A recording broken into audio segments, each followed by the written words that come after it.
jelaskan bahwa kondisi cuaca iklim di Sulawesi Utara, khususnya Kota Manado, dengan adanya banjir, kemudian naiknya muka air laut lewat gelombang atau banjirop, dan ada gempa juga, ini suatu fenomena alam. Kita tidak bisa kemudian berpikir untuk mengetahui kapan itu terjadi, tapi bisa kita prediksi. Nah, hal-hal yang tentu perlu dilakukan adalah mengantisipasi kondisi-kondisi ini. Kita tahu bahwa pembangunan sudah harus memperhatikan akan kaidah-kaidah keberlanjutan. Dokumen-dokumen perencanaan harus memasukkan kajian-kajian lingkungan agar supaya di kemudian hari kondisi ini tidak terjadi.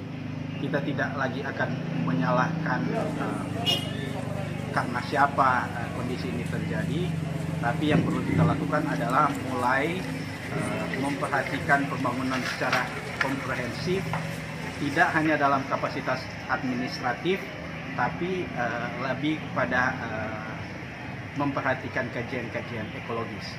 Itu yang bisa saya sampaikan. Solusi konkret yang perlu kita lakukan adalah sebagaimana saya pernah sampaikan bahwa banjirop misalnya, ombak ini sudah ada sejak zaman penciptaan. Artinya kita harus mampu mengembangkan teknologi yang mampu menangkal akan kondisi naiknya muka air laut ini.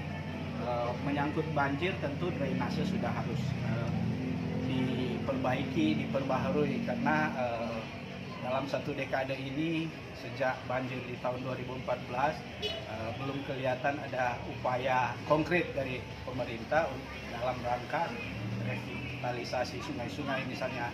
Sudah ada tapi belum secara masif. Nah, kita juga, saya katakan di beberapa diskusi lalu, tidak kenal maka tidak sayang. Kita harus kenal akan fenomena-fenomena alam, baik air, baik gelombang, baik longsor. Kalau kita kenal akan fenomena-fenomena alam, perilaku-perilaku alam, maka tentunya kita akan mampu untuk menghadapi kondisi-kondisi fenomena alam ini. Perilaku alam harus kita pelajari, dan kemudian perlu ada langkah-langkah konkret dari masyarakat, dari swasta maupun dari pemerintah, dan yang utama tentu dari pemimpin daerah, karena berharap masyarakat mencari solusi tentu tidak mungkin. Yang perlu dilakukan adalah pemerintah menjembatani akan kegiatan-kegiatan untuk mencari solusi fenomena alam ini.